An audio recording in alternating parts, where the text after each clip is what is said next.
আসসালামু আলাইকুম, সবাইকে আমার চ্যানেল অ্যাস্ট্রিগলসে স্বাগতম। আজকে আমি আপনাদেরকে জানাবো একটি শিশুর আর্তনাদের কথা।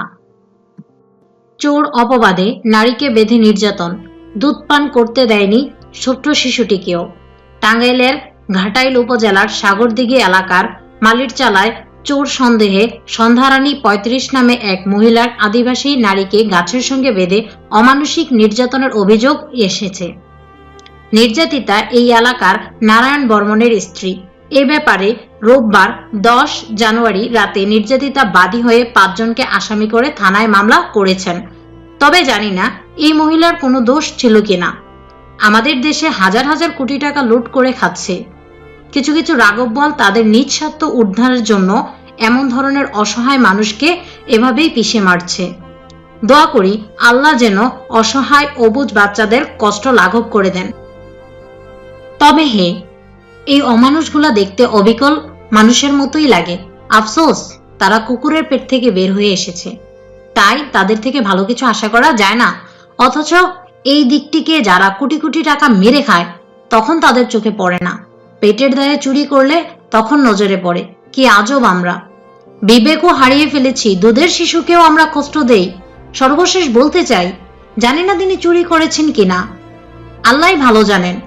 যদিও তিনি করে থাকেন তাহলে বলবো, এই সমাজ তোমরা চেয়ে দেখো আসলে তিনি কার জন্য চুরি করেছেন। আমার বিশ্বাস এই মাসুম বাচ্চাদের তিনি একটু চুরি করে হলেও বাঁচাতে চেয়েছেন। আর যারা শিশুটিকে দুধ পান করতে দেয়নি তারা বুঝবে কি একটি শিশুর ক্ষুধার জ্বালা। সমাজ তাকে কোনো সহায়তা করেনি বলেই আজ সে চুরি করতে বাধ্য হয়েছে। ধিক্কার জানাই এই সমাজকে, ধিক্কার জানাই রাষ্ট্রের যারা সমবন্টনের কথা বলে নিজের পকেট ভরিয়েছেন। তেলা মাথায় তেল দেওয়া আমাদের সবারই অভ্যাস। আমরা আমাদের সমজাতিকে সাহায্য করব, কিন্তু নিজ থেকে ছোটকে কখনো সাহায্য করতে চাই না।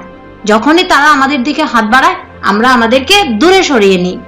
আমার বিশ্বাস এই নিষ্পাপ শিশুর কান্নার বিচার যদি না হয় তাহলে আমরা নিশ্চয়ই ধ্বংস হয়ে যাব। আমাদের এই অসভ্য সমাজ ব্যবস্থা কখনোই সভ্য আচরণ আশা করা যায় না। ধিক্কার জানাই এমন বিচার প্রথা। কেননা মনে রাখতে হবে, সবার উপরের শ্রেষ্ঠ বিচারকারী হচ্ছে আল্লাহ তাআলা। সবাইকে একদিন তার কর্মের জন্য আল্লাহর কাছে জবাবদিহিতা করতে হবে। তাহলে আমি বলবো, আর কতকাল, আর কতদিন এভাবে আমাদের দেশের অসহায় মানুষকে অন্যের অত্যাচারের শিকার হতে হবে? আমরা কি কখনো এই বর্বরতা কাটিয়ে উঠতে পারবো না? কখনো আমরা সভ্য হতে পারবো না? আপনাদের কাছে প্রশ্ন রেখে গেলাম, আপনারাই বলুন, আর কতদিন, কতকাল আমরা এই সামাজিক বর্বরতা সহ্য করব? সবাইকে অনেক বেশি ধন্যবাদ আমার ভিডিওটি দেখার জন্য। আমার ভিডিওটি যদি আপনাদের ভালো লাগে তাহলে লাইক, কমেন্ট, শেয়ার করবেন আর আমার চ্যানেলটি সাবস্ক্রাইব করবেন। আপনাদের কাছে রেখে যাওয়া প্রশ্নের উত্তর অবশ্যই কমেন্ট বক্সে জানাবেন। আর আমার থেকে কি ধরনের ভিডিও চান তাও নিচে কমেন্ট বক্সে লিখবেন।